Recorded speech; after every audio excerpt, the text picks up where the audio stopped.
5, 4, 3, 2, 1, 0. S139 motor and both strap-ons ignite. Here's the pillar of Lift fire off normal. meets the P1 tracking. canvas of P2 blue. tracking. PSLV P2 tracking. C62 P2 flying tracking. the umbilical P4 tower, a tracking. majestic liftoff. चलिए भाई PSLV C62 प्रमोचन यान का सफलतापूर्ण उत्थापन प्रथम PSLV प्रमोचन मंच से 6C2 और बढ़ चला है अपनी उद्देश्य कक्षा की ओर। इस मिशन को पूरा करने रॉकेट के श्री लिए हरिकोटा से लॉन्च हो चुका है और ये कह रहे हैं ये US मैजेस्टिक फ्लाइट। आपने अगर साइंटिस्ट वहां जो मौजूद है उनको सुना होगा। हमारे साथ अदिति मिश्रा भी जुड़ी हुई है, स्पेस साइंटिस्ट है, प्रोफेसर पीडी सहारे भी जुड़े हुए हैं। अदिति जी, आप अगर दर्शकों को ये बता पाएं कि इस वक्त स्क्रीन पर हम क्या देख रहे हैं। जी नमस्कार सभी को। आज PSLV C62 का लॉन्च अभी हम देख रहे हैं और ये जो लॉन्च हुआ है, ये आप जो अभी देख रहे हैं, ये अब जो लिफ्ट ऑफ हुआ है, अब इसके बाद में ये 4 चरणों में इसका पूरा प्रक्षेपण या लॉन्च सफल होगा। अच्छा, तो इसमें पहला स्टेज अभी थोड़ी ही देर में हमें देखने को मिलेगा और 4 स्टेजों में ये पूरा सैटेलाइट अपना पूरा प्रक्षेपण करके ऑर्बिट में स्थापित होगा। अच्छा, Strap-on models तो have अभी हम ये देख रहे हैं कि वो बस लिफ्ट ऑफ हुआ है और उसके बाद 3 और जी। स्टेजेस हैं। जी, अभी लिफ्ट ऑफ के बाद 4 और स्टेजेस अच्छा, उसके रहेंगी। बाद 4 तो और स्टेजेस। जी, इसमें 2 ऑन बूस्टर्स भी लगाए गए हैं जो अभी अलग होंगे और 4 स्टेजेस में जो first stage separation, second stage separation, अभी अगर आप साइंटिस्ट को सुनेंगे तो 4 स्टेजेस में ये पूरा जो सेपरेशन होता है सैटेलाइट का, हाँ। स्टेजेस जो होती है एक निश्चित दूरी पे पहुंचने के बाद में, एक स्टेज पूरी होने के बाद में वो बूस्टर्स या वो स्टेज हट जाती है, अच्छा, जिससे इसमें- सैटेलाइट का हाँ, भार कम होता जाए, क्योंकि स्पीड बहुत हो जाती है उतनी ऊपर जाने में। और धीरे धीरे तो वो ये उनका हिस्सा जो है वो जैसा हम देखते हैं वो अलग होता चला जाता है।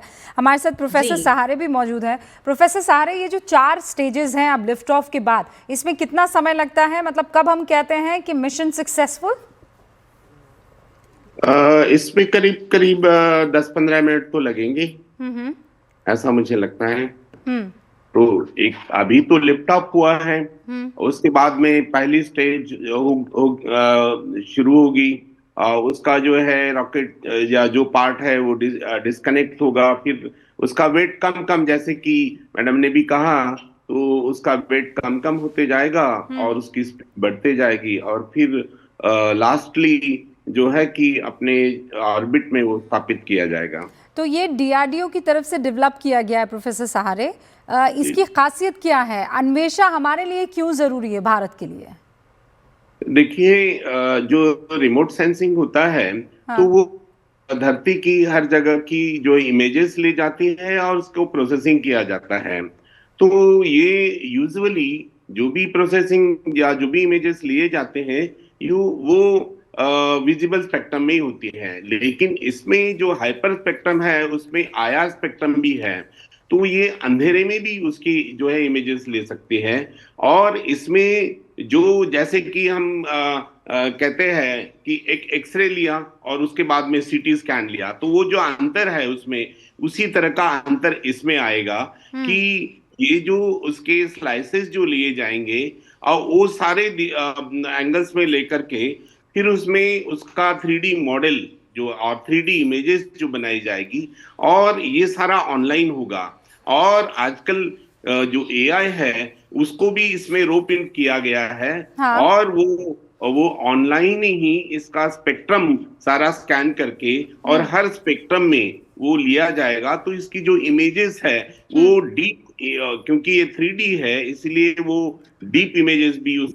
मतलब अगर मैं आसान शब्दों में न्यूज़ 18 इंडिया के दर्शकों को बताऊं कि फॉर एग्जांपल जंगल में कहीं कोई चुपके से कोई ट्रैक बनाया जा रहा है, तो पेड़ की वजह से वो तस्वीरें हो सकता है सिर्फ उतनी ही आए कि पेड़ है, नीचे क्या कुछ हो रहा है किसी को ना पता चले, लेकिन अन्वेषा हमें उसके रिफ्लेक्शन से आई गई तस्वीरें भी दे देगी, so we would be able to track के बीनीथ भी क्या रिफ्लेक्शन हो की, उसके अंदर की पेड़ में यदि कोई छुपा हुआ है, हाँ। या कोई बंकर बना रहा है, या उसमें छुपने की कोशिश कर रहा है, ये सारी तस्वीरें भी आएगी। और मिलिट्री या हमारे जो डिफेंस के पॉइंट ऑफ व्यू से ये सारी चीजें बहुत इंपॉर्टेंट है हमारे लिए। हाँ, और इसीलिए क्योंकि देश के अंदर खासकर नक्सली माओवादी मूवमेंट बिल्कुल बगल में लगते हुआ चीन और पाकिस्तान, कितने रोड्स बन रहे हैं, कैसे बन रहे हैं, क्या स्ट्रैटेजी अपनाई जा रही है, कितना तेजी से काम हो रहा है, मुझे लगता है अन्वेषा, अदिति जी ये सारी जानकारी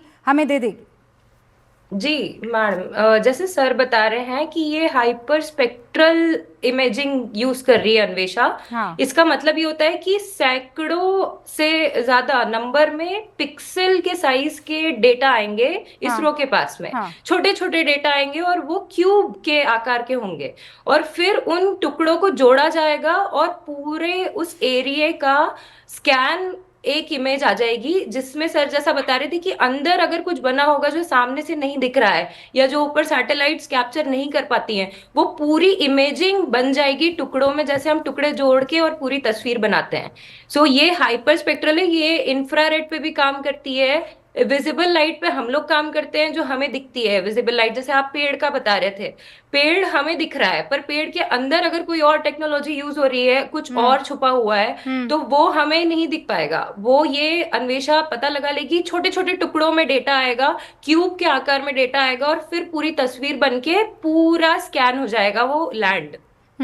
और जैसे मैं इसका अर्थ ढूंढ रही थी कि अन्वेषा के माने क्या होते हैं।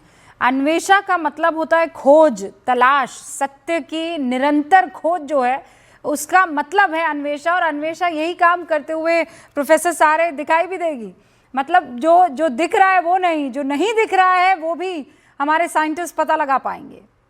जी, क्योंकि इसमें हर कलर का जो भी बैंड आएगा, हाँ। वो हर कलर के बैंड का जो, जैसे कि कहा कि पिक्सेल्स को ये किया जाएगा और फिर जोड़ा जाएगा, तो इसमें जो आईआर स्पेक्ट्रम पर्टिकुलरली की जो हमें नहीं दिख पाता है, ये भी डिटेक्टर ये डिटेक्ट करके और उसके साथ में इसकी इमेज बनाएंगे। तो ये बहुत, एक तो हाई डेंसिटी और पिक्सेल्स होने से ये बहुत क्लैरिटी रहेगी, इसमें कॉन्ट्रास्ट बहुत अच्छा रहेगा।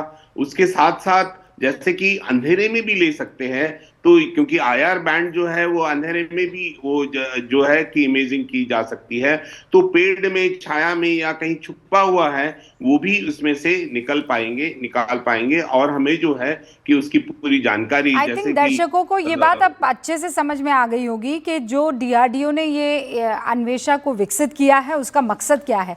लेकिन मैं दोबारा आपको लाइव तस्वीरें श्रीहरिकोटा की दिखाती हूँ, और प्रोफेसर साहब और अदिति मिश्रा, मैं आप दोनों से रिक्वेस्ट करूंगी कि हमें वो स्टेजेस भी आप लोग बताते चले आसान भाषा में कि अब हम कहाँ पर स्टैंड कर रहे हैं और कितना हमने सफ़र जो है वो तय कर लिया है। पहले क्या हम वो ये लाइव तस्वीरें हैं? ऑलराइट, ये लाइव तस्वीरें हैं जहाँ पर साइंटिस्ट जो हैं वो बिल्कुल जिसे कहते हैं दांतों तले उंगली दबाकर इंतज़ार कर रहे हैं कि वो स्टेजेस किसी तरह से क्लियर हो जाए तो मिशन जो है वो ये देखिए, आपने देखा होगा PS1 इग्निशन, पीसोम GL इग्निशन, फिर पीसोम GL SEP। ये प्रोफेसर सहारे आप ही हमें समझा सकते हैं इसके माने क्या है? नहीं, ये तो हर एक स्टेज को नाम दिया गया है। हाँ, तो नहीं, ये मतलब जो है, इससे और आप ये पता timing लगा लेंगे है। ना कि कौन से स्टेज पर अभी हम हैं। जी, तो ये एक्चुअली ये इवन सेकंड्स में होता है, तो ये सारे जो, जैसे कि मैंने कहा मिनट्स में, 10-15 मिनट में हमें पता चल जाएगा, तो वैसे ये सारा सेकंड्स में ये डेटा दिया गया है कि इतने सेकंड्स के बाद जो है ये स्टेज जो फायर होगी या पूरी होगी, उसके बाद में दूसरी स्टेज होगी, और उसके बाद जो कितने किलोमीटर या कितने अंतर उसने ये कवर किया है, वही ट्रैजेक्टरी से हमें पता चलेगा। वो डेटा शायद उनके वेबसाइट पर वो भी दिया गया है। ये कितनी बड़ी उपलब्धि अदिति आप इसे मानती हैं? डीआरडीओ की ये तरफ एक से? बहुत बड़ी उपलब्धि है। ये जो टेक्नोलॉजीज अभी इसमें यूज हुई हैं, ये हम सार या रडार इमेजिंग इसको बहुत अच्छे से जानते हैं। सार में भी हम यही स्पेशियल एंड स्पेक्ट्रल, ये दो शब्द यूज करते हैं जो इमेजिंग में जानी जाती हैं।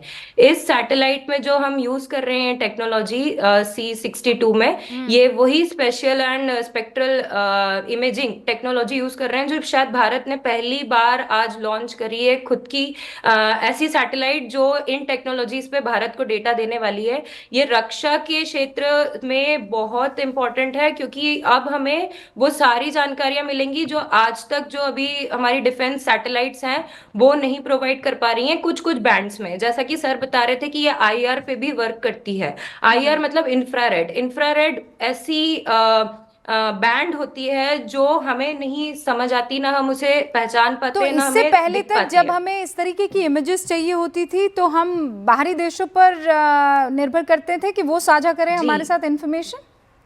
जी, हमारे पास जो अभी निसार सैटेलाइट अभी जो थोड़े टाइम पहले लॉन्च हुई है, या हमारी जो अभी डिफेंस की सैटेलाइट जो हम इसरो यूज करता है, ये डीआरडीओ का पहला अन्वेषा सैटेलाइट ऐसा है जो पूरी तरह से हाइपर स्पेक्ट्रल इमेजिंग भारत के द्वारा ही बनाई गई है। और ये जो हमें पिक्सल प्रोवाइड करेगा, इमेजेस डेटा प्रोवाइड करेगा, वो पूरे पूरे भारत के लैंड के एरिया का सर्वे करके देगा। अगर कोई बॉर्डर पे प्रॉब्लम चल रही है या किसी बॉर्डर का हमें पूरा विस्तृत चाहिए कि वहां पे क्या पोजीशन है, क्या सिचुएशन चल रही है, अन्वेषा के जरिए हम एक एक पिक्सल, एक एक छोटा छोटा कण का हिस्सा भी पता कर सकते हैं कि वहां पे क्या मतलब ये मटेरियल अपने है, आप में सच क्या में जैसा कंपोजिशन अदिति है। आप बता रही हैं बड़ी उपलब्धि है। प्रोफेसर साहब, अदिति जी, बहुत बहुत शुक्रिया और आप दोनों को भी मुबारकबाद, क्योंकि इस पल का इंतजार हर एक साइंटिस्ट ने हिंदुस्तान के किया होगा कि लगातार हमारा डीआरडीओ, हमारा इसरो जो है वो तरक्की करता जाए, और आज एक मील का पत्थर उसमें हमने क्रॉस कर दिया है।